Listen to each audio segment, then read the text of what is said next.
had in the last couple of years because we haven't had a large group of freshmen coming in.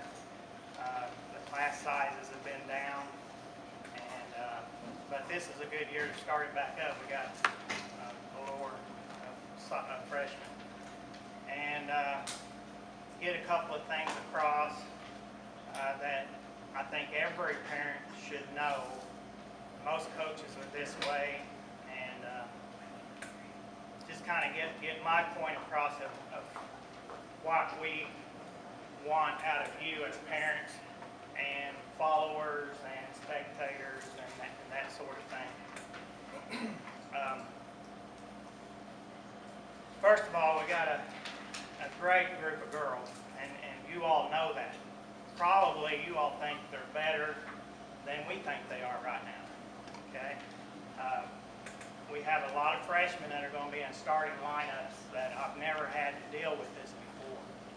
Okay, usually, I mean, a freshman starting on a high school lineup usually is because we are down in numbers with seniors, juniors, sophomores, and we are this year. Okay, we don't have the numbers that we used to have, and therefore the freshman class. And they're strong. I mean, there's everybody knows there's probably 9, 10 really good freshmen that if they all move to Sperry, I say that Sperry's probably got a good team, I don't know. They'd start 9 freshmen over there. So. Okay, yeah. Since we've already seen them, yes. For those that don't know. But you know, we do have some strong players at certain positions, and these freshmen that are coming up right now are going to have to work their way into that lineup in some of the positions. Okay, and we've explained this into the locker room. We don't want anybody to get discouraged because they're not in a starting lineup to start a ball game, not getting playing time like parents think they should. We're with them at all these practices, summer league, and we've seen them. We evaluate what they've done, the positions that we put them in. Now, sometimes we have to put them in a position that they're not familiar with, which will cause them to not excel like maybe they should if they were in the original position. But for this team that we have, we try to put them in a position that helps this team, okay, and gives them a chance to get into that lineup somehow. Okay, now it may be, and we just had to talk about this in the locker room. It may be mid-season, it may be the regional tournament before one of these freshmen make the starting lineup. If that be it, they've worked their tail off and they got better, and you know, it's the ultimate goal for them.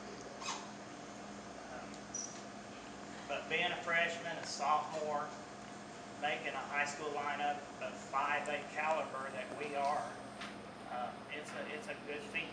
It's a good thing for them to have done that. Not only making that lineup, but securing it through the year. That's another thing.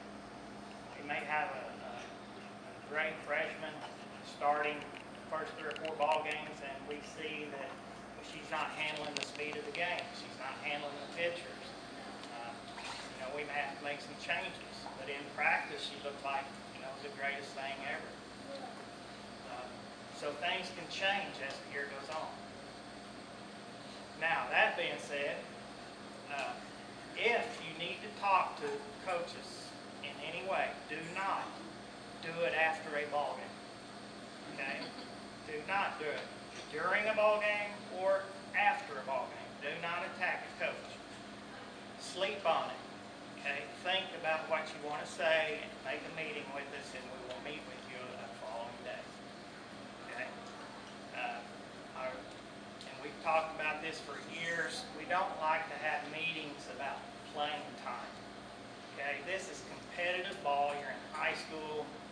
I know in summer ball you pay to go to these tournaments, and you should get equal time playing on your summer league team. This is a little different thing here. We evaluate, we put players that we think, we try to make the best possible lineup that we can.